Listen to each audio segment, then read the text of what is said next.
अच्छा, ठीक है। Good morning students. आज cell the unit of life का लेक्चर नंबर 4 आज हम लोग कंप्लीट करेंगे। और लेक्चर 4 कंप्लीट करने से पहले लास्ट क्लास में क्या क्या पढ़ाए हैं उसको एक बार रिकैप करेंगे, ठीक है। तो लास्ट क्लास में हम लोग बात किए थे क्रोमैटोफोर के बारे में, मेसोजोम के बारे में बात किए थे। तो क्रोमैटोफोर और मेसोजोम के बारे में क्या बात किए थे कि क्रोमैटोफोर क्या है, it is extension of cell membrane, कि सेल मेम्ब्रेन इनफोल्ड हो जा रहा है और वहां पे पिगमेंट प्रेजेंट है, तो उसको क्या बोले, क्रोमैटोफोर। फिर बोले क्रोमैटोफोर कहां प्रेजेंट होता है, सभी बैक्टीरिया में क्रोमैटोफोर नहीं प्रेजेंट है, क्रोमैटोफोर प्रेजेंट होता है सिर्फ साइनोबैक्टीरिया में। और पिगमेंट होने के कारण क्रोमैटोफोर से फोटोसिंथेसिस हो सकता है क्योंकि वहां पे पिगमेंट प्रेजेंट है। आपको याद क्या रखना है कि क्रोमैटोफोर क्या है, एक ऐसा स्ट्रक्चर जो सेल मेम्ब्रेन का एक्सटेंशन है। उसके बाद मेसोजोम क्या है, तो मेसोजोम भी एक सेल मेम्ब्रेन का ही स्ट्रक्चर है, ऐसे बनाए थे हम लोग लास्ट क्लास में। ये मान लो सेल वॉल और इसको बोल देते हैं सेल मेम्ब्रेन, और यहाँ पे इस तरह से स्ट्रक्चर बनाए थे इनफोल्डिंग ऑफ सेल मेम्ब्रेन। एक बोले क्रोमैटोफोर और एक बोले मेसोजोम, तो इसको बोल देते हैं मेसोजोम और इसको बोल देते हैं क्रोमैटोफोर, ठीक है। और क्रोमैटोफोर में बोले कि यहाँ पे पिगमेंट प्रेजेंट होता है, तो यहाँ पे मान सकते हैं यहाँ पे इस तरह से पिगमेंट प्रेजेंट है। तो आपसे जब पूछा जाएगा कि क्रोमैटोफोर और मेसोजोम क्या है, तो आपको आंसर करना है कि chromatophore and mesosome is the extension of cell wall, cell membrane, कि सेल मेम्ब्रेन इनफोल्ड कर जा रहा है और उसी इनफोल्डिंग को हम लोग बोल रहे हैं, एक स्ट्रक्चर का नाम पड़ा क्रोमैटोफोर और एक को बोले हम लोग मेसोजोम, ठीक है। उसके बाद एक स्टेटमेंट लिखवाए थे कि mesosome is the characteristic feature of prokaryotic cell, कि मतलब जितना भी प्रोकैरियोटिक सेल है ना वहां पे मेसोजोम प्रेजेंट होगा, तो इसीलिए वहां हमारे एनसीईआरटी में लिखा हुआ है mesosome is the characteristic feature of prokaryotic cell, ठीक है। आज हम लोग एनसीईआरटी का रीडिंग भी करेंगे, ठीक है। और उसके बाद क्रोमैटोफोर के बारे में बोले थे कि यहाँ पे पिगमेंट प्रेजेंट होता है, तो पिगमेंट होने के कारण यहाँ पे क्या हो सकता है, इससे फोटोसिंथेसिस भी हो सकता है, पिगमेंट होने के कारण यहाँ से फोटोसिंथेसिस भी परफॉर्म किया जा सकता है। लेकिन ये जो क्रोमैटोफोर है हर बैक्टीरिया में नहीं प्रेजेंट है, सिर्फ साइनोबैक्टीरिया में प्रेजेंट है, जिसको हम लोग ब्लू ग्रीन एल्गी भी बोलते हैं, ठीक है। तो आज हम लोग क्या बात करेंगे, जैसे कि हम लोग ग्लाइकोकैलिक्स के बारे में बात कर चुके हैं, आउटर मोस्ट लेयर के बारे में बात हो चुका है, ग्लाइकोकैलिक्स हो चुका है, सेल मेम्ब्रेन के बारे में बात कर चुके हैं, सेल वॉल के बारे में बात किए, उसके बाद फिर हम लोग ये मेसोजोम के बारे में बात किए, क्रोमैटोफोर के बारे में बात किए। अब हमारे पास जो स्ट्रक्चर बचा हुआ है पढ़ने के लिए, एक स्ट्रक्चर का नाम है न्यूक्लियाइड, के बारे में आज हम लोग पढ़ेंगे।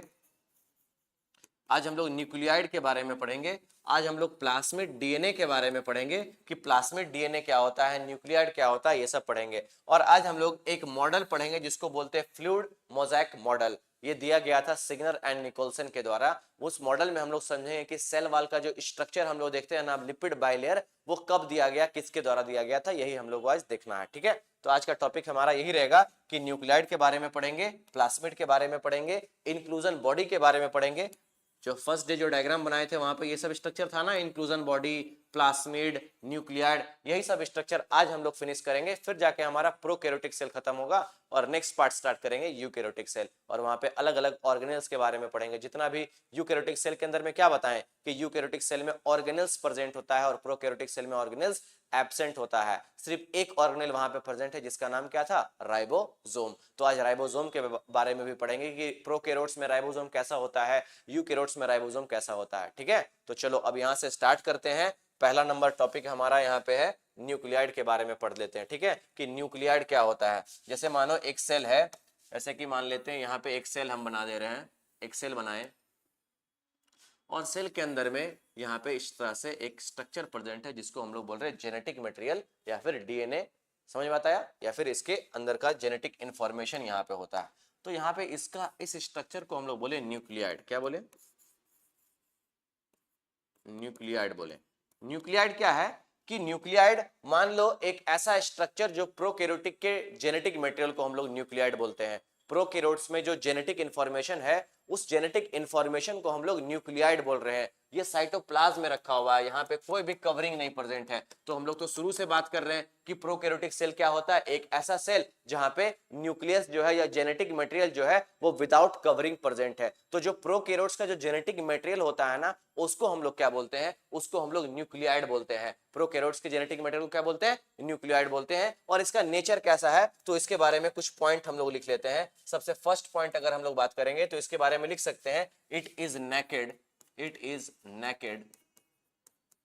ये बिना कवरिंग का है तो इसीलिए लिखे इट इज नेकेड। फिर लिख सकते हैं it is circular, circular structure है। उसके बाद और क्या लिख सकते हैं, it is present in cytoplasm, cytoplasm, ये साइटोप्लाज्म में प्रेजेंट है, ठीक है। उसके बाद लिख सकते हैं इट हैज एसेंशियल इंफॉर्मेशन,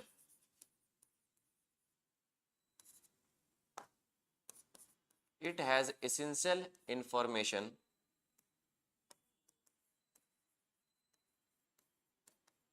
और इस न्यूक्लियोइड को हम लोग जीनोमिक डीएनए भी बोलते हैं। जीनोमिक डीएनए का मतलब मेन डीएनए, इसको हम लोग जीनोमिक डीएनए भी बोलते हैं। जीनोमिक डीएनए, जीनोमिक डीएनए मतलब मेन डीएनए, ठीक है, ऐसा बोल सकते हैं। It is main DNA of a prokaryotic cell, prokaryotic cell कि एक प्रोकैरियोटिक सेल में इनको ये न्यूक्लियोइड को क्या बोल सकते हैं, ये एक मेन डीएनए है। मतलब कि एक प्रोकैरियोट्स के सेल में क्या काम होगा, क्या रिएक्शन चलेगा, जितना भी एक्टिविटीज है, मेटाबॉलिक रिएक्शन है इसके अंदर में।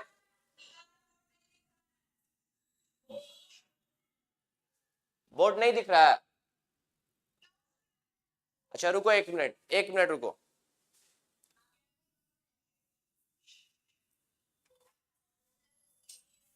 कहाँ गई तुम, वो कहाँ गई? हाँ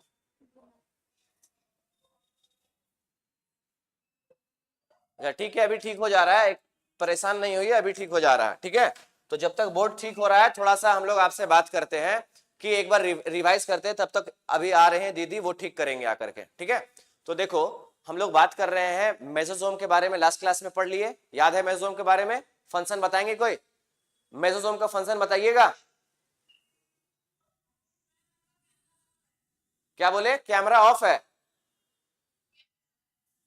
कैमरा ऑफ है, कैमरा ऑफ है क्या?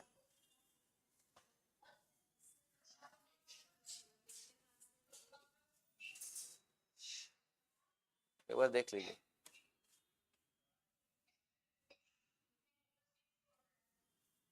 अच्छा रुक जाओ, हो जा रहा है, ठीक हो रहा है, अब दिख रहा है, अब दिख रहा है,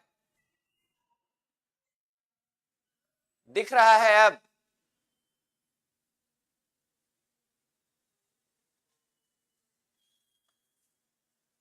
सही तो है camera,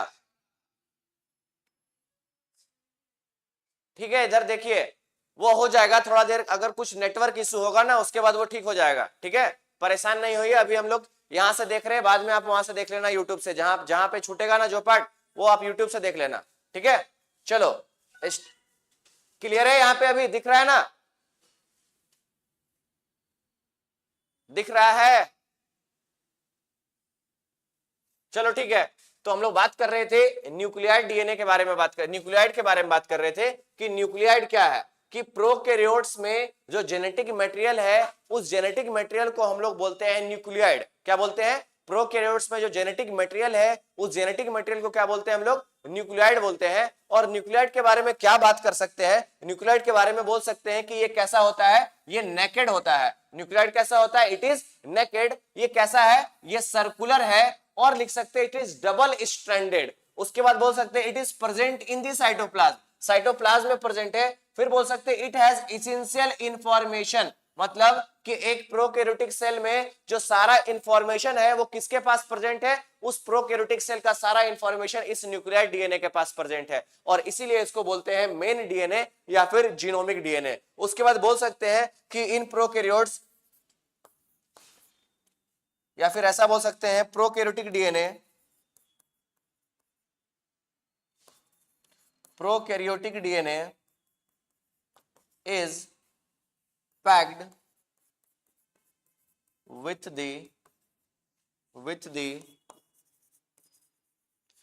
the help of some protein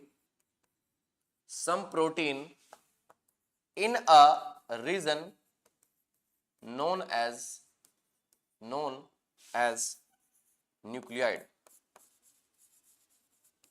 मतलब स्टेटमेंट का मीनिंग क्या है कि ये जो प्रोकैरियोटिक सेल है ना, उस प्रोकैरियोटिक सेल का जो डीएनए है वो पैक्ड किया जाता है with the help of some protein. कुछ प्रोटीन मिलकर के उस पूरे डीएनए को पैक करते हैं और एक रीजन में रखा गया है, और उसी पैक्ड स्ट्रक्चर को हम लोग क्या बोल रहे हैं, न्यूक्लियाइड बोल रहे हैं। कि प्रोकैरियोटिक डीएनए जो है वो पैक किया गया है कुछ प्रोटीन से with the help of some protein in a region known as nucleoid, कि एक रीजन में रख दिए हैं और उसी को हम लोग क्या टर्म दे रहे हैं, न्यूक्लियाइड बोल रहे हैं। जब भी आपसे पूछा जाएगा न्यूक्लियाइड क्या होता है, तो न्यूक्लियाइड के बारे में बोलना है कि nuclide is a prokaryotic DNA, कि प्रोकैरियोट्स में जो डीएनए प्रेजेंट है और उसके डीएनए को हम लोग बोलते हैं न्यूक्लियाइड बोलते हैं। मतलब कि प्रोकैरियोट्स में दो तरह का डीएनए होता है, एक होता है न्यूक्लियाइड डीएनए और एक होता है प्लाज्मिड डीएनए। अभी प्लाज्मिड डीएनए के बारे में बात करेंगे। पहले आपको यह बात क्लियर होना चाहिए कि न्यूक्लियाइड क्या होता है, कि एक प्रोकैरियोटिक सेल है, उस सेल में जो जेनेटिक इंफॉर्मेशन है और उसी जेनेटिक इंफॉर्मेशन को हम लोग बोल रहे हैं न्यूक्लियाइड।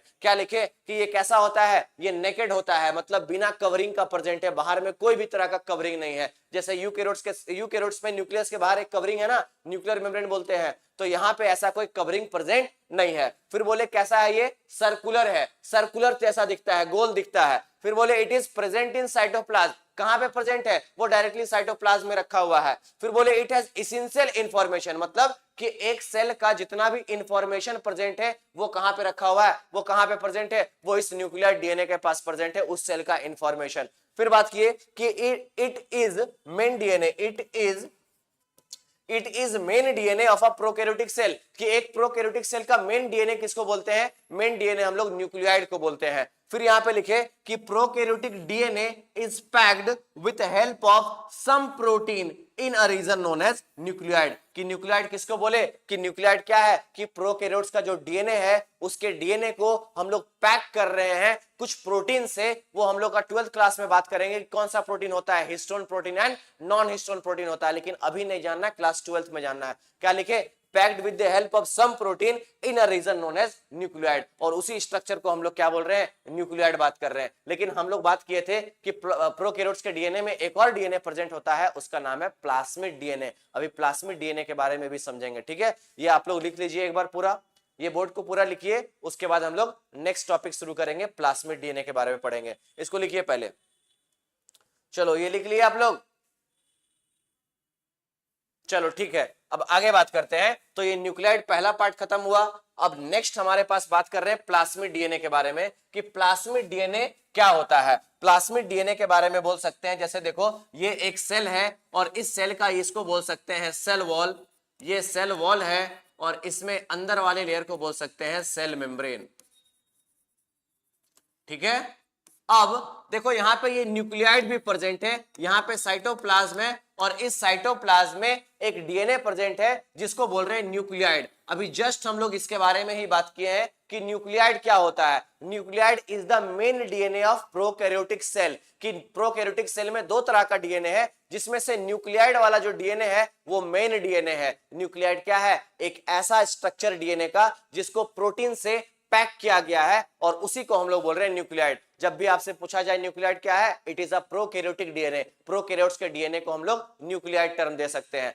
लेकिन प्रोकैरियोटिक सेल में एक और स्ट्रक्चर प्रेजेंट है, क्रोमोसोमल डीएनए, मतलब कि ये जो मेन डीएनए है, मेन डीएनए के बाद एक और डीएनए यहाँ पे प्रेजेंट है जिसका नाम है प्लाज्मिड डीएनए। क्या बोले, प्रोकैरियोटिक सेल में मेन डीएनए के साथ साथ एक और डीएनए प्रेजेंट है जिसका नाम क्या है, प्लाज्मिड डीएनए नाम है। अभी हम लोग प्लाज्मिड डीएनए के बारे में आगे डिटेल में बात करेंगे। यहां पे लिख सकते हैं प्लाज्मिड डीएनए के बारे में, क्या लिख सकते हैं, it is extra chromosomal DNA, extra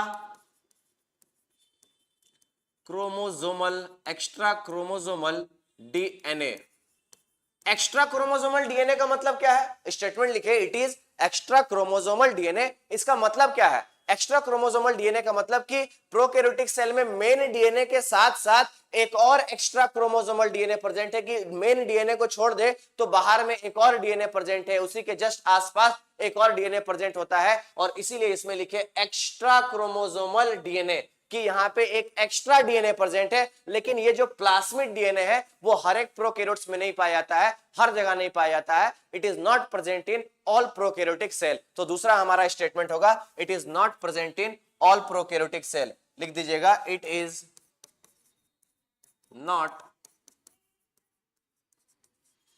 not present in all prokaryotic cell. सारे प्रोकैरियोटिक सेल में ये प्लास्मिड डीएनए प्रेजेंट नहीं होता है, कुछ प्रोकैरियोटिक सेल में ये प्रेजेंट होता है, कहीं कहीं मिलेगा, हर जगह हम लोग को नहीं मिलेगा। तो ये प्लास्मिड डीएनए करता क्या है सर? इसका काम क्या है? कुछ तो काम होगा ना, जहां पे प्रेजेंट है, जिस प्रोकैरियोटिक सेल में ये प्रेजेंट है वहां पे कुछ तो ये काम करेगा। तो यहाँ पे इसका बहुत ज्यादा फंक्शन है, इसका बहुत ज्यादा रोल आएगा। क्लास 12th में इसका बहुत ज्यादा हम लोग को रोल पढ़ना, जब हम लोग पढ़ेंगे बायोटेक्नोलॉजी, और बायोटेक्नोलॉजी चैप्टर में पता चलेगा कि प्लास्मिड का क्या यूज होता है। लेकिन यहाँ पे हम लोग एक दो पॉइंट लिख लेंगे प्लास्मिड के यूज के बारे में। यहाँ पे क्या बोले? प्लास्मिड क्या है? It is extra chromosomal DNA, कि मेन डीएनए तो है ही प्रेजेंट, बट साथ में एक और डीएनए प्रेजेंट है, और इसीलिए इसको बोल रहे हैं एक्स्ट्रा क्रोमोसोमल डीएनए, कि क्रोमोसोमल डीएनए है बट बाहर में एक और डीएनए प्रेजेंट है, जिसका नाम क्या पड़ रहा है? Plasmid DNA. उसके बाद नेक्स्ट इसके बारे में हम पॉइंट ये लिख सकते हैं कि ये भी कैसा होता है? सर्कुलर ही होता है। तो नेक्स्ट पॉइंट लिखिएगा it is circular.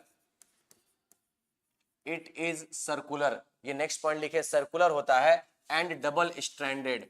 And double stranded मतलब कितना स्ट्रैंड है? देखो इसको बोलते हैं डबल स्ट्रैंडेड। अगर डीएनए इस तरह से प्रेजेंट है ना, तो इस तरह के डीएनए को हम लोग बोलते हैं डबल स्ट्रैंडेड, जहां पे दो स्ट्रैंड प्रेजेंट होते हैं। एक स्ट्रैंड ये हो गया और एक स्ट्रैंड ये हो गया। तो जिस भी डीएनए में दो स्ट्रैंड प्रेजेंट होता है उस डीएनए को हम लोग बोलते हैं डबल स्ट्रैंडेड डीएनए। और वैसा डीएनए जो डबल स्ट्रैंडेड के साथ साथ सर्कुलर भी हो, तो उस डीएनए को हम लोग बोल देते हैं डबल स्ट्रैंडेड सर्कुलर डीएनए। ऐसा देखो, इस तरह से जो डीएनए प्रेजेंट होगा डबल स्ट्रैंडेड है और सर्कुलर इन नेचर है, तो उसको बोलेंगे it is double stranded circular DNA. तो प्लास्मिड डीएनए कैसा है? प्लास्मिड डीएनए डबल स्ट्रैंडेड है और प्लस सर्कुलर भी है। और न्यूक्लियर डीएनए कैसा है? न्यूक्लियर डीएनए भी सर्कुलर है और डबल स्ट्रैंडेड है। ठीक है, तो वहां पे पीछे वाले एक पॉइंट वहां पे ऐड कर देना, न्यूक्लियड वाले में डबल स्ट्रैंडेड, यहां पे लिख देना, कहीं पे भी एक पॉइंट इसी में लिख देना है, it is double stranded. It is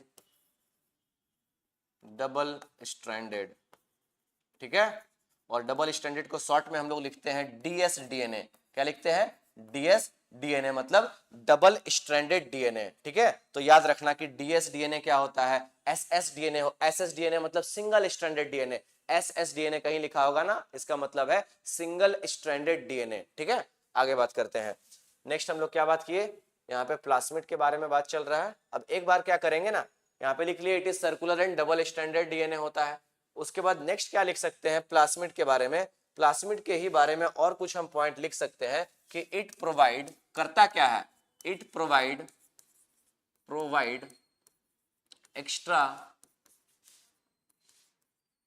extra phenotypic character. It provide extra phenotypic character मतलब ऐसा समझो ना, एक एग्जांपल दे सकते हैं यहाँ पे कि जैसे मान लो आपके पास दो हैंड्स है ना, हमारे पास तो एक ही हैंड्स है, लेकिन मान लो कुछ समय के बाद मेरे पास एक विंग्स आ गया, मेरे बॉडी में एक विंग्स डेवलप हो गया, यहां से बाहर से एक विंग्स आ गया। तुम हमको और आपको जब कंपेयर करेंगे, जब मेरे को कंपेयर किया जाएगा आपसे, तो मेरे पास एक एक्स्ट्रा फीचर प्रेजेंट रहेगा। वो क्या फीचर है? कि मेरे पास, मेरे बॉडी में एक विंग्स भी प्रेजेंट है। तो प्लास्मिड को भी ऐसा समझ लो कि जिसके पास प्लास्मिड प्रेजेंट है ना, वहां पे वो कुछ एक्स्ट्रा फिनोटाइप प्रोवाइड कर रहा है। और वो फिनोटाइप क्या है? It provide resistance from antibiotic, मतलब कि जिस बैक्टीरिया के पास, जिस प्रोकैरियोटिक ऑर्गेनिज्म के पास प्लास्मिड डीएनए प्रेजेंट होगा ना, तो प्लास्मिड डीएनए होने से उस प्लास्मिड डीएनए क्या करेगा? उस बैक्टीरिया को बचाएगा एंटीबायोटिक से। बैक्टीरिया से वो रेसिस्टेंट कर देगा, एंटीबायोटिक से उसको रेसिस्टेंट कर देगा। कोई भी तरह का एंटीबायोटिक आएगा तो अगर किसी के पास प्लास्मिड डीएनए है प्रेजेंट तो उसको मार नहीं पाएगा। तो इसीलिए लिखते हैं it provide resistance from antibiotic. जैसे कि मान लो यहाँ पे दो ग्रुप ऐसा मानो कि ये एक प्रोकैरियोटिक सेल है और ये एक प्रोकैरियोटिक सेल है, ठीक है। तो यहाँ पे हम लोग बात कर सकते हैं कि यहाँ पे इस प्रोकैरियोटिक सेल के पास न्यूक्लियाइड डीएनए प्रेजेंट है और इस प्रोकैरियोटिक सेल के पास यहाँ भी न्यूक्लियाइड डीएनए प्रेजेंट है, लेकिन इस वाले प्रोकैरियोटिक सेल के पास एक एक्स्ट्रा डीएनए प्रेजेंट है जिसका नाम है प्लास्मिड डीएनए। क्या बोले? इस वाले प्रोकैरियोटिक सेल के पास एक एक्स्ट्रा डीएनए प्रेजेंट है जिसका नाम क्या है? Plasmid DNA. इसको तो हम लोग बोल दिए न्यूक्लियाइड डीएनए, इसको बोल दिए न्यूक्लियाइड और इसको बोल दिए प्लास्मिड डीएनए। अब डिफरेंस क्या देखना है कि जैसे मान लो ये एक प्रोकैरियोटिक सेल है और ये एक प्रोकैरियोटिक सेल है, दोनों में क्या डिफरेंस है? दोनों में अभी ये डिफरेंस दिख रहा है कि इस प्रोकैरियोटिक सेल के पास प्लास्मिड डीएनए प्रेजेंट है और इस प्रोकैरियोटिक सेल के पास प्लास्मिड डीएनए एब्सेंट है। तो जिसके पास प्लास्मिड डीएनए प्रेजेंट रहेगा वो क्या इसको कुछ तो फायदा देगा ना, तो वो क्या बेनिफिट पहुंचाएगा इस प्रोकैरियोटिक सेल को, क्या बेनिफिट देगा? तो प्लास्मिड डीएनए यहाँ पे क्या प्रोवाइड करेगा ना कि अगर किसी भी एंटीबायोटिक से इस बैक्टीरिया को किल करना चाहेंगे ना तो कोई भी एंटीबायोटिक यहाँ पे काम नहीं करेगा। तो इसीलिए बोलते हैं कि plasmid DNA provide resistance from antibiotic, कि जिस बैक्टीरिया के पास प्लास्मिड डीएनए प्रेजेंट है ना उसको कोई भी एंटीबायोटिक से हम लोग मार ले तो वो खत्म ही नहीं होगा। इसीलिए बोलते हैं it provide resistance from antibiotic. और जिसके पास प्लास्मिड डीएनए नहीं है वो रेसिस्टेंस नहीं प्रोवाइड कर पाएगा। मतलब मान लो एक एग्जांपल ले सकते हैं कि ए नाम का एक एंटीबायोटिक है और यहाँ पे भी मान लो ए नाम का एक एंटीबायोटिक आ रहा है। जैसे कि मानो कि ए नाम का एक एंटीबायोटिक इस बैक्टीरिया को मारने के लिए आ रहा है और यही ए नाम का एंटीबायोटिक इस बैक्टीरिया को मारने के लिए आ रहा है, लेकिन इस बैक्टीरिया के पास एक एक्स्ट्रा डीएनए प्रेजेंट है जिसका नाम है प्लास्मिड डीएनए और इस बैक्टीरिया के पास प्लास्मिड डीएनए नहीं प्रेजेंट है। तो जहां पे प्लास्मिड डीएनए प्रेजेंट रहेगा ना तो ये एंटीबायोटिक इसको नहीं मार पाएगा और जहां पे प्लास्मिड डीएनए एब्सेंट है ये एंटीबायोटिक इसको किल कर सकता है। तो यहाँ पे बोल सकते हैं कि प्लास्मिड डीएनए क्या कर रहा है? प्लास्मिड डीएनए एक बेनिफिट प्रोवाइड कर रहा है ना, तो उसी को बोलते हैं it provide extra phenotypic character, कि एक एक्स्ट्रा बेनिफिट प्रोवाइड कर रहा है, एक एक्स्ट्रा फीचर लेकर के आ रहा है। समझ में बात आया? तो यहाँ पे एक्स्ट्रा फिनोटिपिक कैरेक्टर क्या है तो वही लिखेंगे प्रोवाइड रेसिस्टेंस फ्रॉम एंटीबायोटिक। ये सब लिखना नहीं है, ये समझाने के लिए बोले थे, ठीक है। इसके नीचे हम लोग लिखेंगे, यहाँ पे लिख सकते हैं इट प्रोवाइड, वो एक्स्ट्रा फिनोटिपिक कैरेक्टर क्या है तो it provide resistance from antibiotic. इसी के नीचे लिखेंगे, यहाँ पे इस पे ब्रैकेट में लिखिएगा it provide resistance from antibiotic, ठीक है, प्रोवाइड रेसिस्टेंस फ्रॉम एंटीबायोटिक। तो देखो आपको अभी क्या डिफरेंस क्रिएट करके रखना है, आपको समझना क्या है कि अभी हमने क्या पढ़ाया, हम लोग बात कर रहे हैं न्यूक्लियाइड के बारे में और प्लास्मिड डीएनए के बारे में बात कर रहे हैं। तो हम लोग न्यूक्लियाइड डीएनए के बारे में क्या बोले? न्यूक्लियाइड डीएनए के बारे में बोले कि जो प्रोकैरियोटिक ऑर्गेनिज्म है, प्रोकैरियोटिक सेल है, वहां पर जो न्यूक्लियस है, वहां पर जो डीएनए है, जो जेनेटिक मटेरियल है, उसको क्या बोलते हैं? तो उसको हम लोग न्यूक्लियाइड बोलते हैं। क्या बोलते हैं? न्यूक्लियाइड। कैसा होता है? ये नेकेड होता है। कहां प्रेजेंट होता है? साइटोप्लाज्म में प्रेजेंट होता है। ये मेन डीएनए होता है। यहाँ पे एसेंशियल इंफॉर्मेशन है कि एक प्रोकैरियोटिक ऑर्गेनिज्म के अंदर क्या प्रोसेस चलेगा, कौन सा रिएक्शन होगा, वो सब इंफॉर्मेशन कहां प्रेजेंट है? वो न्यूक्लियाइड डीएनए के पास प्रेजेंट है। इसीलिए उसको बोला जाता है मेन डीएनए, कि एक सेल में कौन सा रिएक्शन चलेगा, क्या चलेगा, जो भी प्रोसेस चलेगा वो कहां पे उसका इंफॉर्मेशन है, उसका इंफॉर्मेशन प्रेजेंट है हमारे न्यूक्लियाइड के पास। लेकिन प्लास्मिड डीएनए क्या है? प्लास्मिड डीएनए एक ऐसा डीएनए है जो हर एक बैक्टीरिया में नहीं प्रेजेंट है, कहीं कहीं प्रेजेंट है। तो जहां पे प्रेजेंट होता है ना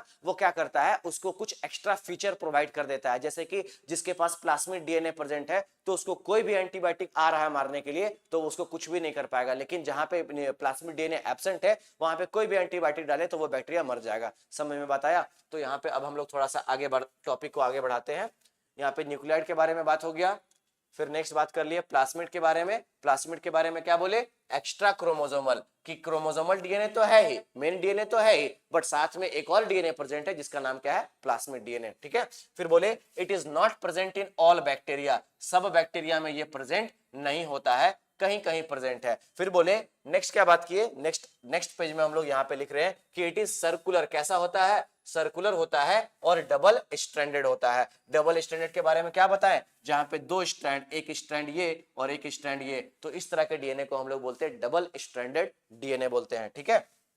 आगे बात किए ये करता क्या है? प्लाज्मिड डीएनए का क्या रोल है, तो लिखिए it provide extra phenotypic character, कि क्या कर रहा है ना कि जहां पे प्लाज्मिड डीएनए है जिस बैक्टीरिया के पास, उसको एक एक्स्ट्रा फीचर प्रोवाइड कर दे रहा है। और वो फीचर क्या है, वो फीचर है कि it provide resistance from antibiotic, कि एंटीबायोटिक से इसको बचा रहा है। जिस बैक्टीरिया के पास प्लाज्मिड डीएनए है उस बैक्टीरिया को कोई भी एंटीबायोटिक कुछ भी नहीं कर सक रहा है, तो वो बचा रहा है ना, रेसिस्टेंस दे रहा है, एंटीबायोटिक से उसको बचा रहा है। इसीलिए एनसीईआरटी में लिखा हुआ है it provide resistance from antibiotic. आपको याद रखना है ये सब पॉइंट, ठीक है।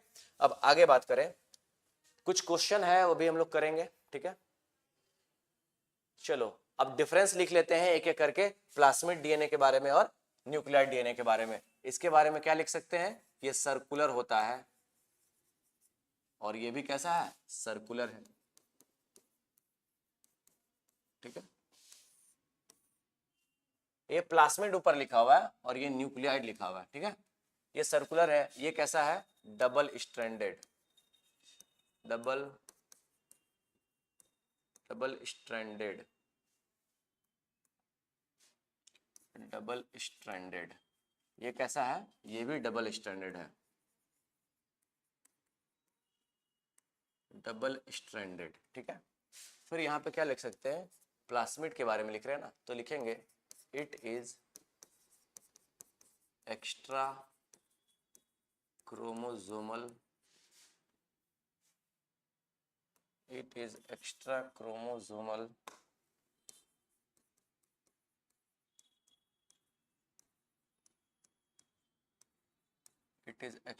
chromosomal DNA, ठीक है। इसमें लिखेंगे it is main DNA, it is main DNA. फिर लिखेंगे इसके बारे में,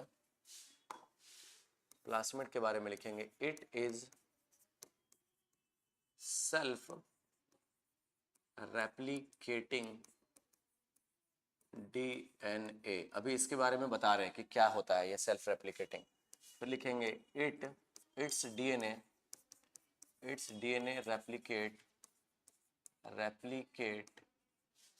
replicate only, its DNA replicate only when cell divide, only when cell divide, जब सेल डिवाइड करेगा तभी इसका डीएनए रेप्लिकेट करता है।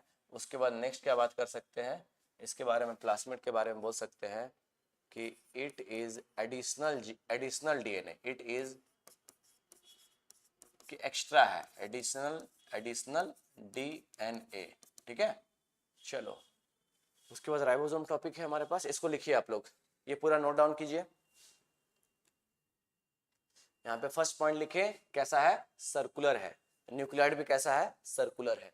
फिर बोले प्लाज्मिड कैसा होता है, डबल स्ट्रैंडेड, 2 स्ट्रैंड प्रेजेंट है। न्यूक्लियाइड कैसा है, ये भी डबल स्ट्रैंडेड है। फिर क्या बात किए, it is extra chromosomal DNA, कि मेन डीएनए तो है ही बट साथ में एक और डीएनए यहाँ पे प्रेजेंट है, इसीलिए बोलते हैं एक्स्ट्रा क्रोमोसोमल डीएनए, बाहर में और भी एक डीएनए प्रेजेंट है जिसी का नाम है प्लाज्मिड डीएनए। फिर बोले इट इज मेन डीएनए, और मेन डीएनए को हम लोग जीनोमिक डीएनए भी बोल सकते हैं, तो लिख लेना जीनोमिक डीएनए, ठीक है, जीनोमिक डीएनए। फिर बात किए it is self replicating DNA, इसके बारे में भी बता रहे हैं। फिर लिखे it's DNA replicate only when cell divide. अभी यही लास्ट पॉइंट अभी समझाएंगे, ठीक है। चलो देखो यहाँ पे बात करते हैं। यहाँ पे मान लो एक सेल है, ठीक है, ये सेल है, यहाँ पे ये प्रोकैरियोटिक सेल बना रहे, ये न्यूक्लियाइड हो गया, ये प्लाज्मिड हो गया, ठीक है। चलो ये प्लाज्मिड डीएनए है और ये न्यूक्लियाइड डीएनए है, तो यहाँ पे लिख देते हैं प्लाज्मिड डीएनए, प्लाज्मिड डीएनए, और इसके बारे में लिखे न्यूक्लियाइड डीएनए, न्यूक्लियाइड लिख देते हैं, ठीक है। तो हम लोग बात किए यहाँ पे, देखो स्टेटमेंट पहले पढ़ो कि स्टेटमेंट क्या बोल रहा है। लिखा हुआ है it is self replicating DNA, मतलब कि खुद ब खुद रेप्लिकेट करते जाएगा। और यहाँ लिखे it's DNA replicate only when cell divide. तो पहला नंबर बात करते हैं सेल्फ रेप्लिकेटिंग क्या होता है, ठीक है। सेल्फ रेप्लिकेटिंग के बारे में समझ लेते हैं। देखो यहाँ पे ये जो प्लाज्मिड डीएनए है ना, इसका नेचर होता है सेल्फ रेप्लिकेटिंग का। सेल्फ रेप्लिकेटिंग का मतलब होता है कि ये जो प्रोकैरियोटिक सेल है, ये जो प्रोकैरियोटिक सेल जो है ना, ये प्रोकैरियोटिक सेल डिवाइड करे चाहे नहीं करे। अभी एक सेल दिख रहा है आप लोग को, ये एक सेल है लेकिन क्या होता है कि ये जो प्लाज्मिड डीएनए है ये साइटोप्लाज्म के अंदर इसका डिवीजन चलता रहता है, इसका रेप्लिकेशन चलता रहता है, 1 से 2 बनता रहा, 1 से 2 बना, 2 से 3 बना, 3 से 4 बना, सेल डिवाइड करे चाहे नहीं करे ये प्लाज्मिड डीएनए अपना डिवीजन करते रहता है। तो लिखते हैं it is self replicating DNA, खुद ब खुद रेप्लिकेट करते ही जा रहा है साइटोप्लाज्म के अंदर, सेल डिवाइड करे चाहे नहीं करे उससे उसको मतलब नहीं है, बस ये अपना रेप्लिकेशन करते ही जा रहा है, इसीलिए बोल रहे हैं सेल्फ रेप्लिकेटिंग डीएनए। और प्लाज्मिड डीएनए का ये भी टर्म यूज कर सकते हैं, it is a self replicating DNA, एक ऐसा डीएनए जो सेल डिवीजन करे चाहे नहीं करे लेकिन वो अपना डिवीजन करता रहेगा। तो यहाँ पे इस साइटोप्लाज्म में प्लाज्मिड डीएनए का नंबर कंटिन्यूअसली बढ़ता ही जा रहा है, लेकिन ये जो न्यूक्लियाइड डीएनए है ये कब रेप्लिकेट करेगा, ये न्यूक्लियाइड डीएनए का रेप्लिकेशन कब होगा, तो इसका रेप्लिकेशन कब होगा, इसका रेप्लिकेशन कब होगा जब सेल डिवाइड करेगा, जब एक सेल से 2 सेल में अगर कन्वर्ट होना है तो इसका रेप्लिकेशन करना पड़ेगा। अभी उसको समझा रहे हैं, पहले ये बात समझो कि सेल्फ रेप्लिकेटिंग डीएनए क्या होता है। सेल्फ रेप्लिकेटिंग डीएनए का मतलब कि ये सेल डिवीजन करे चाहे नहीं करे, ये न्यूक्लियाइड डिवाइड करे चाहे नहीं करे, लेकिन इसका डिवीजन कंटिन्यूअसली चलता रहेगा और इसी को हम लोग बोलते हैं सेल्फ रेप्लिकेटिंग डीएनए। तो प्लाज्मिड डीएनए के बारे में क्या क्या याद रखना है कि plasmid is a self replicating DNA, अंदर में ये न्यूक्लियाइड रेप्लिकेट करे चाहे नहीं करे, इससे इस प्लाज्मिड का कोई मतलब नहीं है, प्लाज्मिड को कोई मतलब नहीं है कि न्यूक्लियाइड रेप्लिकेट कर रहा है कि नहीं, लेकिन प्लाज्मिड जो है अपना रेप्लिकेशन कंटिन्यूअसली करता ही रहता है। ठीक है, अब हम लोग बात करेंगे इसके बारे में, इसके बारे में क्या पॉइंट लिखे, इसके बारे में लिखे कि it's DNA replicate only when cell divide, कि न्यूक्लियाइड डीएनए कब रेप्लिकेट करता है, न्यूक्लियाइड डीएनए कब रेप्लिकेट करेगा जब एक सेल से 2 सेल में कन्वर्ट होना है, कि एक सेल है इसको 2 सेल में डिवाइड होना है तभी वो न्यूक्लियाइड डीएनए रेप्लिकेट करता है। जैसे कि यहाँ पे हम लोग एक डायग्राम के साथ समझ सकते हैं, यहाँ पे मान लो एक डायग्राम बनाते हैं, ये डायग्राम बना, ये सेल बना लिए प्रोकैरियोटिक सेल, ये न्यूक्लियाइड डीएनए। ठीक है, अभी मान लो ये जो प्रोकैरियोटिक सेल है ये डिवीजन किया और डिवीजन करके 2 सेल में कन्वर्ट हो गया। ठीक है, ये सेल डिवीजन किया और डिवीजन करके क्या कर लिया, 2 सेल में कन्वर्ट हो गया, तो यहां लिख देते हैं डिवीजन।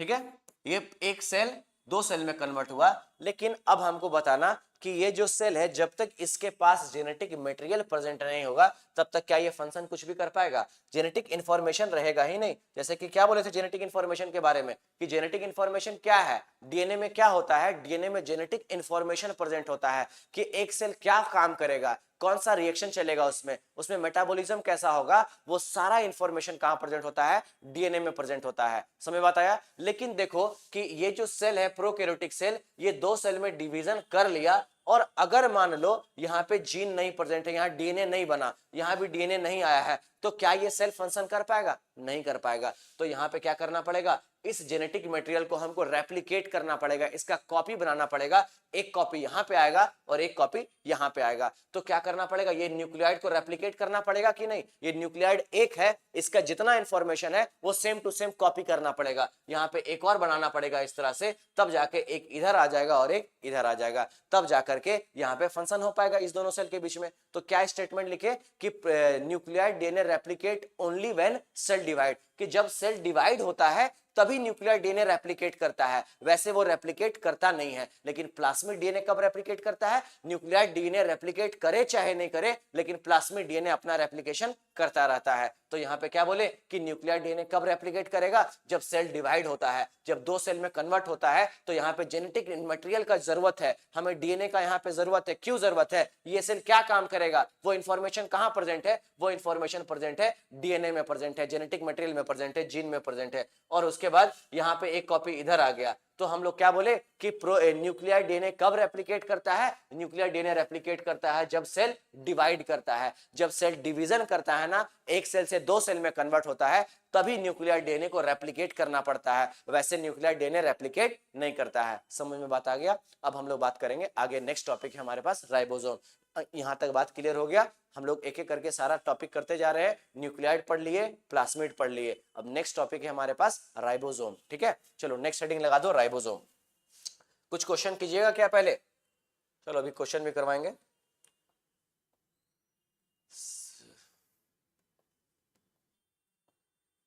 चलो ठीक है,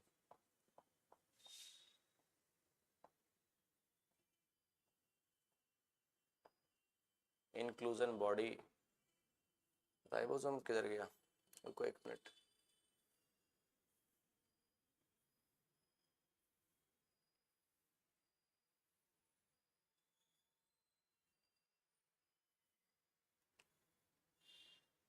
अच्छा चलो राइबोसोम लिख लेते हैं, यहाँ पे एक पेज ऐड करते हैं और हेडिंग लगा दीजिए ribosome.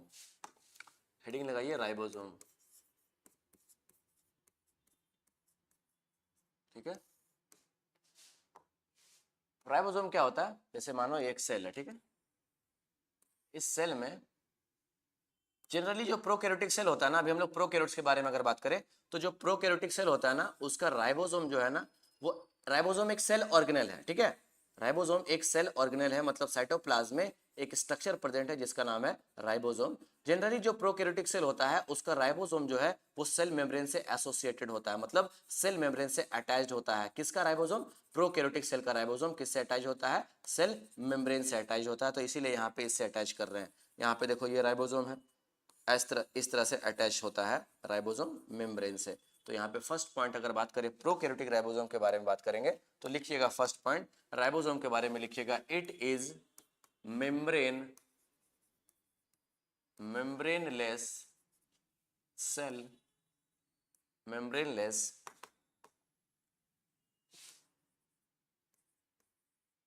Membraneless cell organelle. Ribosome क्या है, एक ऐसा सेल ऑर्गेनल है जिसके बाहर में कोई भी मेम्ब्रेन नहीं प्रेजेंट है, जिसके बाहर कोई भी तरह का कवरिंग नहीं प्रेजेंट है। तो क्या बोले, राइबोसोम एक ऐसा सेल ऑर्गेनल जो कैसा होता है, मेम्ब्रेनलेस, जिसके बाहर कोई भी मेम्ब्रेन नहीं प्रेजेंट है, मतलब ये नेकेड है, विदाउट एनी कवरिंग है। नेक्स्ट पॉइंट क्या लिख सकते हैं, इट इज ग्रैनुलर, मतलब ये ग्रेन्स के जैसा होता है, जैसे ग्रेन्स देखे हो ना, वो ग्रैनुलर साइज होता है। तो लिख सकते हैं it is granular, it is granular, it is granular लिख सकते हैं। उसके बाद इसका साइज कितना होता है, साइज के बारे में लिख सकते हैं 15 से 20 नैनोमीटर का होता है, साइज है 15 से 20 नैनोमीटर। अच्छा, आप लोग जो यूकैरियोटिक सेल में जो हम एक कॉलम बनाए थे, एक तरफ लिखे थे प्रोकैरियोटिक सेल और एक तरफ लिखवाए थे यूकैरियोटिक सेल, वहां पे यूकैरियोटिक सेल में एक मिस्टेक है, वहां पे 10 से 20 नैनोमीटर का साइज है यूकैरियोटिक सेल का, ठीक है। वहां पे सुधार लेना कि यूकैरियोटिक सेल का जो साइज होता है वो जनरली कितना है, 10 to 20 नैनोमीटर का, ठीक है। वहां पे शायद 5 से 10 लिखवाए हैं, वहां पे कर लीजिएगा 10 से 20 नैनोमीटर यूकैरियोट्स में, ठीक है। चलो यहाँ पे क्या बोले, it is membraneless cell organelle, फिर बोले इट इज ग्रैन्युलर, ये ग्रेन्स जैसा होता है, साइज कितना है 15 से 20 नैनोमीटर। राइबोसोम के बारे में लिख सकते हैं, it is known as protein factory, यहाँ पे प्रोटीन का प्रोडक्शन होता है, यहाँ पे प्रोटीन का फॉर्मेशन होता है और इसीलिए राइबोसोम को बोलते हैं इट इज प्रोटीन फैक्ट्री। तो लिखिएगा it is known as, it is known as protein factory, ठीक है। उसके बाद लिख सकते हैं हम लोग, ये किसके द्वारा ऑब्जर्व किया गया, राइबोसोम पहली बार किस साइंटिस्ट के द्वारा ऑब्जर्व किया गया, तो उस साइंटिस्ट का नाम था जॉर्ज पैलेड। तो लिखिएगा it was first observed bye, it was first observed by George pallid, George pallid, first observed by George pallid. याद रखना है कि राइबोसोम पहली बार सेल में कि राइबोसोम भी प्रेजेंट होता है, वो पहली बार किसने देखा, वो फर्स्ट टाइम ऑब्जर्व किया गया था जॉर्ज पैलेड के द्वारा। क्या बोले, it is membraneless cell organelle, membraneless cell organelle. फिर बोले इट इज ग्रैन्युलर, कैसा होता है ये, ग्रैनुलर है। फिर बोले साइज कितना है, 15 से 20 नैनोमीटर है। इसको क्या बोलते हैं, नोन एज प्रोटीन का फैक्ट्री बोलते हैं, क्योंकि यहाँ पे प्रोटीन का प्रोडक्शन होता है। नेक्स्ट कुछ और पॉइंट हम लोग लिख सकते हैं इसके बारे में। नेक्स्ट पॉइंट कहाँ लिख दें, चलो नेक्स्ट पेज पे लिखे, नेक्स्ट पेज पे लिखते हैं इसके बारे में। नेक्स्ट पेज पे लिखिएगा, in prokaryotes, in prokaryotes ribosome, ribosome is associated, ribosome is associated with the plasma membrane, plasma membrane। कि प्रोकैरियोट्स में जो राइबोसोम है वो किससे अटैच्ड होता है, वो प्लाज्मा मेम्ब्रेन से अटैच्ड होता है। याद रखना इस बात को कि जो प्रोकैरियोटिक सेल है उसका राइबोसोम कहां पे अटैच्ड होता है, उसके प्लाज्मा मेम्ब्रेन से अटैच्ड होता है प्रोकैरियोट्स का राइबोसोम। उसके बाद लिख सकते हैं कि it is present in it is present in both prokaryotes and eukaryotic cell. Prokaryotic and eukaryotic cell. Eukaryotic cell. और राइबोसोम किस चीज का बना है तो लिखिएगा केमिकली राइबोसोम इज केमिकली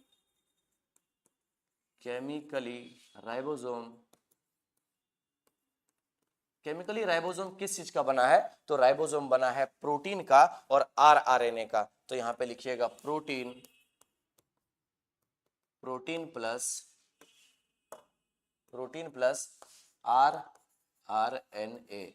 ठीक है, इसको लिखिए, इसके बारे में हम लोग आगे देखेंगे। क्या बोल रहे हैं कि it is present in both prokaryotic cell and eukaryotic cell. Ribosome जो है वो प्रोकैरियोटिक सेल में भी पाया जाता है और यूकैरियोटिक सेल में भी पाया जाता है। आपको ये बात याद रखना है। राइबोसोम कैसा सेल ऑर्गेनेल है जिसके पास मेम्ब्रेन नहीं प्रेजेंट होता है, मेम्ब्रेनलेस सेल ऑर्गेनेल। पहली बार किसने ऑब्जर्व किया राइबोसोम को? जॉर्ज पैलेट ने ऑब्जर्व किया। राइबोसोम का क्या साइज है? 15 से 20 नैनोमीटर का साइज है। राइबोसोम क्या करता है? राइबोसोम प्रोटीन का फॉर्मेशन करता है। प्रोकैरियोट्स में राइबोसोम कहां पे एसोसिएटेड है? प्लाज्मा मेम्ब्रेन से एसोसिएटेड है। ठीक है, यहां तक बात। चलो आगे बात करते हैं। केमिकली किस चीज का बना है तो केमिकली राइबोसोम बना है प्रोटीन प्लस आरआरएनए का बना है। और राइबोसोम दो तरह का होता है। प्रोकैरियोट्स का राइबोसोम अलग होता है और यूकैरियोट्स का राइबोसोम अलग होता है। जो प्रोकैरियोटिक सेल है ना वहां पे राइबोसोम कुछ अलग टाइप का है और यूकैरियोटिक सेल में राइबोसोम कुछ अलग टाइप का है। ठीक है, तो नेक्स्ट हम लोग बात करेंगे टाइप ऑफ राइबोसोम। देखो राइबोसोम के बारे में बात चल रहा है। ठीक है, चलो क्या लिखे? फर्स्ट ऑब्जर्व हो गया, मेम्ब्रेनलेस है, ग्रेनुलर है, साइज है, नोन एज प्रोटीन फैक्ट्री। उसके बाद फिर क्या बात किए कि एसोसिएटेड किससे रहता है? प्लाज्मा मेम्ब्रेन से। कहां पे? प्रोकैरियोट्स में। फिर बोले it is present both in prokaryotes and eukaryotic cell. Chemically ribosome किसका बना है? प्रोटीन का और डीएनए का, आरआरएनए का बना है। फिर नेक्स्ट हम लोग लिखेंगे type of ribosome. Next heading लिखिए type of ribosome. Type of ribosome. Type of ribosome. जो राइबोसोम है ना वो दो तरह का होता है। एक होता है प्रोकैरियोटिक राइबोसोम और एक होता है यूकैरियोटिक राइबोसोम। तो इधर लिखेंगे प्रोकैरियोटिक राइबोसोम, प्रोकैरियोटिक राइबोसोम, और इधर लिखेंगे यूकैरियोटिक राइबोसोम,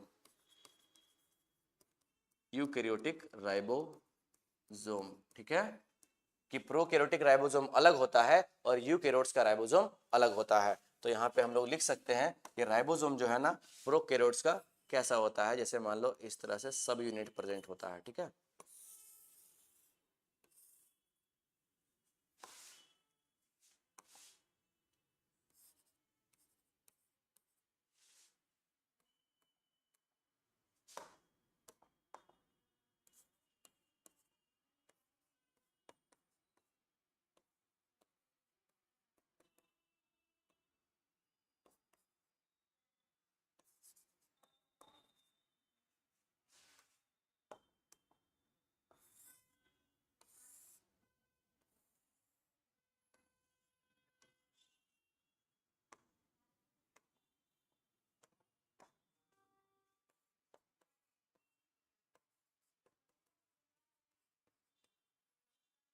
देखिए इसको,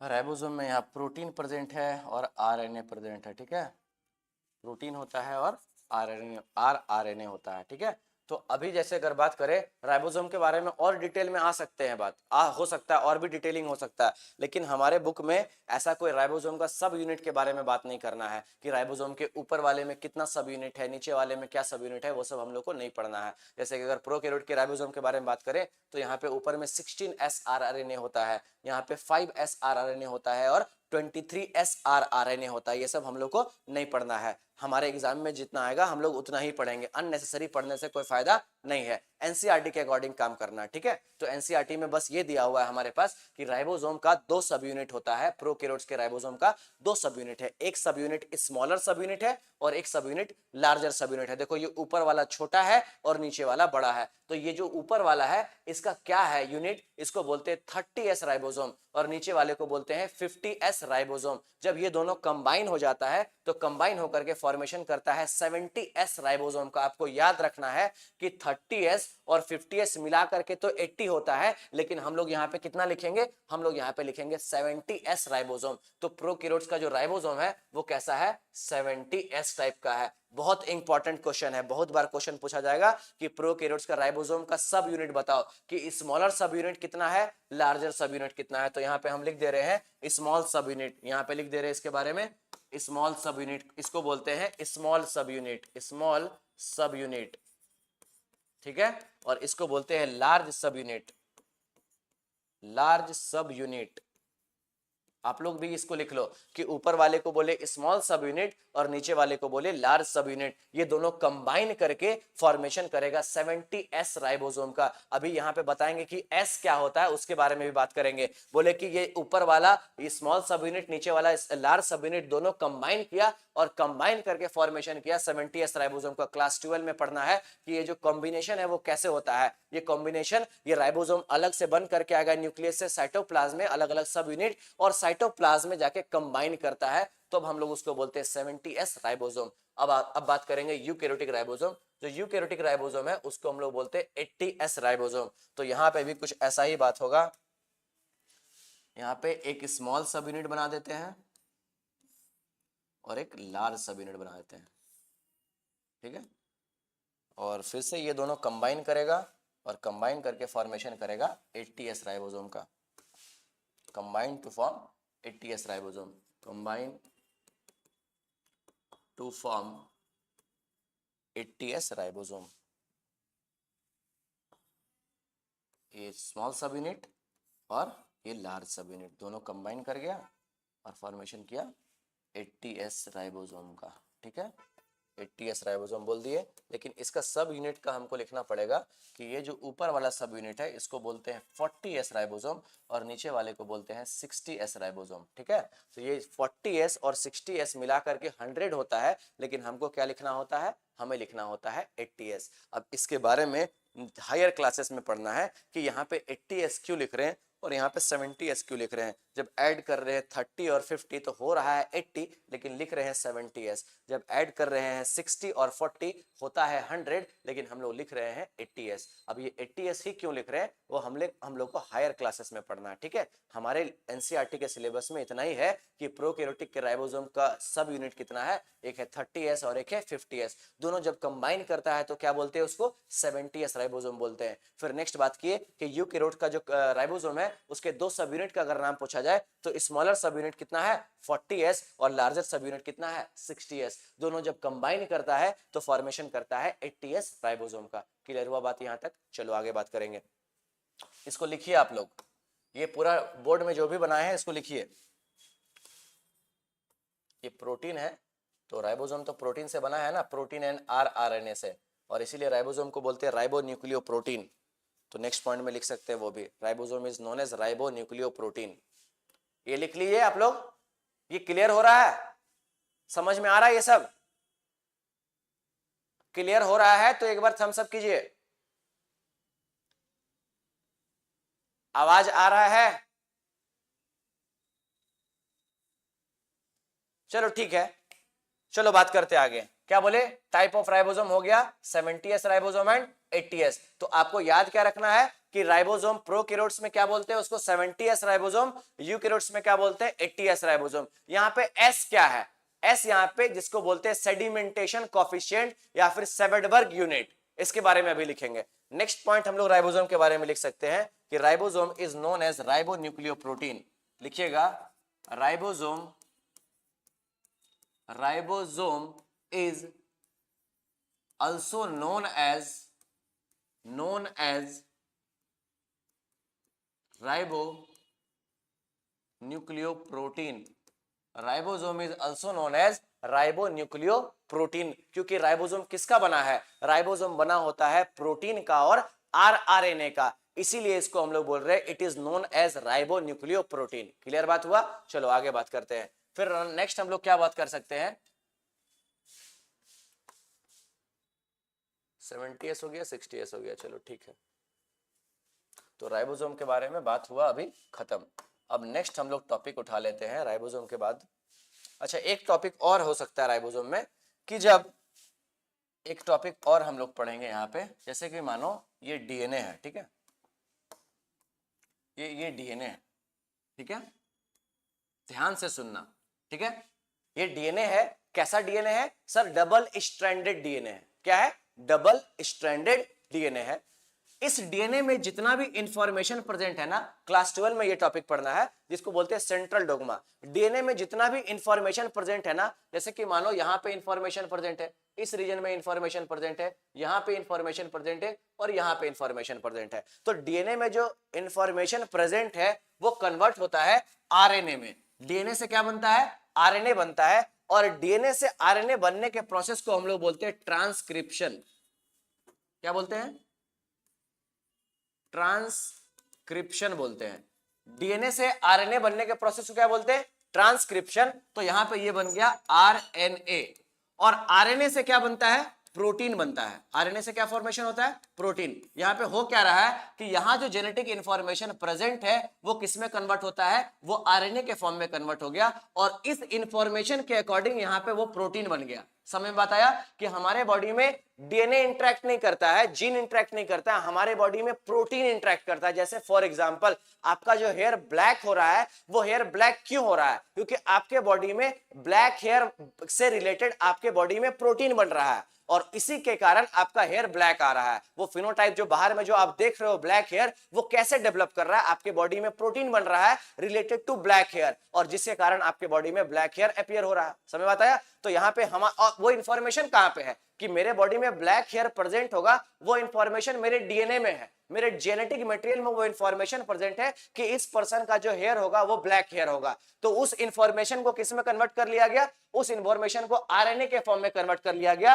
कि डीएनए में जो इंफॉर्मेशन था वो कन्वर्ट हो गया आरएनए के फॉर्म में और आरएनए फिर किस में कन्वर्ट हो गया? आरएनए कन्वर्ट हो गया प्रोटीन। मतलब कि यहां जो इंफॉर्मेशन प्रेजेंट है वो इंफॉर्मेशन इसी का है। ये प्रोटीन यहां पे जो डीएनए में जो इंफॉर्मेशन था ना, वो प्रोटीन के फॉर्म में कन्वर्ट हो चुका है। तो ये प्रोसेस को क्या बोलते हैं? डीएनए से आरएनए बनने के प्रोसेस को हम लोग ट्रांसक्रिप्शन बोलते हैं और आरएनए से प्रोटीन बनने के प्रोसेस को हम लोग ट्रांसलेशन बोलते हैं। इसको डिटेल में पढ़ना है क्लास 12 में। यहां पे ट्रांसक्रिप्शन बोले और यहां पे ट्रांसलेशन बोलेंगे, ट्रांसलेशन। अब हम ये क्यों बता रहे हैं क्लास 12 का टॉपिक? तो क्लास 12 का टॉपिक इसीलिए बता रहे क्योंकि हमको यहां पे एक टॉपिक समझना है, पॉलीराइबोसोम। पॉलीराइबोसोम, ठीक है। तो ये पहले आप लोग लिख लीजिए, उसके बाद हम नेक्स्ट टॉपिक शुरू करेंगे पॉलीराइबोसोम या फिर पॉलीजोम। पॉलीराइबोसोम बोलते हैं या पॉलीजोम बोलते हैं, इसको लिखिए पहले, उसके बाद नया टॉपिक शुरू करेंगे। तो समझ में आया ना कि डीएनए से क्या बनता है? इसमें लिख देना यहां डीएनए, ये डीएनए है और डीएनए से क्या बना? आरएनए बना और आरएनए से क्या बना? प्रोटीन बना। तो ये डीएनए से आरएनए बनने को क्या बोले? ट्रांसक्रिप्शन। और आरएनए से प्रोटीन बनने को क्या बोले? ट्रांसलेशन। अब नेक्स्ट हमारे पास टॉपिक आएगा पॉलीराइबोसोम या फिर पॉलीजोम। जैसे मानो यहां जो डीएनए था, यहां जो डीएनए प्रेजेंट है, डीएनए, डीएनए से ये कन्वर्ट हो गया आरएनए में, आरएनए। और यहां जो आरएनए प्रेजेंट है ना, वो आरएनए कितना तरह का हो सकता है? हमारे पास बहुत तरह का आरएनए है। एक होता है आरआरएनए, एक होता है एमआरएनए, एक होता है टीआरएनए, एक होता है एसएनआरएनए। लेकिन यहां पे हमको बात करना है एमआरएनए के बारे में, मतलब मैसेंजर आरएनए के बारे में। डीएनए से यहां पे बना आरएनए, लेकिन यहां पे हम लोग बात कर रहे हैं एमआरएनए के बारे में। किस आरएनए के बारे में बात कर रहे हैं? एमआरएनए के बारे में। बोले कि डीएनए से ट्रांसलेशन होकर, ट्रांसक्रिप्शन होकर के, ट्रांसक्रिप्शन होकर के बना एमआरएनए। और एमआरएनए में अगर मान लो बहुत सारा राइबोसोम आकर के अटैच हो जाता है, जैसे ये मानो एमआरएनए है, एमआरएनए, जब एमआरएनए में बहुत सारा राइबोसोम आकर के अटैच हो जाएगा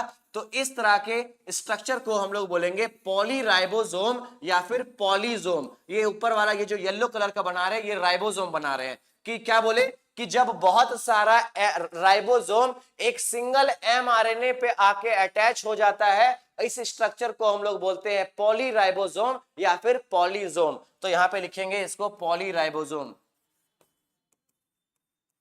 पॉलीराइबोसोम और पॉलीजोम एक ही बात है, पॉलीजोम। पॉलीराइबोसोम बोलेंगे या फिर पॉलीजोम बोलेंगे। तो इसके बारे में लिख क्या सकते हैं? तो स्टेटमेंट लिखिएगा, when many ribosome attach attach on a single mRNA strand, single mRNA strand known as polyribosome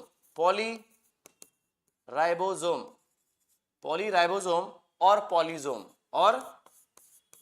पॉलीजोम। क्या बात की है कि जब एक सिंगल एमआरएनए पे बहुत सारा राइबोसोम आकर के अटैच हो जाता है, इस स्ट्रक्चर को हम लोग क्या बोलते हैं? इस स्ट्रक्चर को हम लोग राइबोसोम बोलते हैं या फिर पॉलीजोम बोलते हैं। क्लियर हुआ बात? तो आपको याद रखना है कि व्हाट इज राइबोसोम और व्हाट इज पॉलीराइबोसोम। एक सिंगल एमआरएनए पे बहुत सारा राइबोसोम जब अटैच हो जाता है ना, तो इसी स्ट्रक्चर का नाम पड़ता है पॉलीराइबोसोम और पॉलीजोम। ठीक है, क्लियर? चलो, टाइम हमारा हो चुका है, हमारा क्वेश्चन हो नहीं पा रहा है हर दिन, टाइम इतना जल्दी कैसे बीत गया।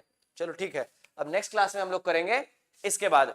एनसीईआरटी रीडिंग आज भी छूट गया, क्वेश्चन आज भी छूट गया। नेक्स्ट क्लास में क्या करेंगे? सिर्फ एनसीईआरटी का रीडिंग करेंगे और क्वेश्चन करेंगे। ठीक है, चलो यहां तक आप लोग कंप्लीट करना, रिवाइज करना, और जहां पे प्रॉब्लम हो आप हमसे वो ग्रुप में पूछो। ग्रुप में आप लोग एक्टिव क्यों नहीं हो? ग्रुप में क्वेश्चन पूछिए कि सर कहां पे समझ में नहीं आ रहा है। आपको कुछ क्वेश्चन अगर आपको समझ में नहीं आता तो वो सब ग्रुप में पूछा कीजिए। ग्रुप किस लिए दिया गया है? ग्रुप दिया गया है डिस्कशन करने के लिए। टीचर से डिस्कशन कीजिए, टीचर से क्वेश्चन पूछिए, इसलिए उसका बेनिफिट लीजिए। आप लोग को बहुत ज्यादा, आप लोग लकी है कि इतना सारे टीचर का आपको एसोसिएशन मिल रहा है। एक साथ में फिजिक्स, केमिस्ट्री, बायो तीनों इतना अच्छे अच्छे टीचर आप लोग को पढ़ा रहे हैं, तो आप उसका बेनिफिट क्यों नहीं ले रहे हैं? आप लोग रेस्पॉन्स तो कीजिए ग्रुप में, क्वेश्चन आप लोग पूछिए, सर ये टॉपिक समझ में नहीं आ रहा है, थोड़ा सा एक बार फिर से बता दीजिए, तो वो सब हम लोग वहां पे करेंगे। ठीक है, तो आप लोग रेस्पॉन्स बस तो कीजिए। चलो इसके बाद हम लोग नेक्स्ट क्लास में करेंगे।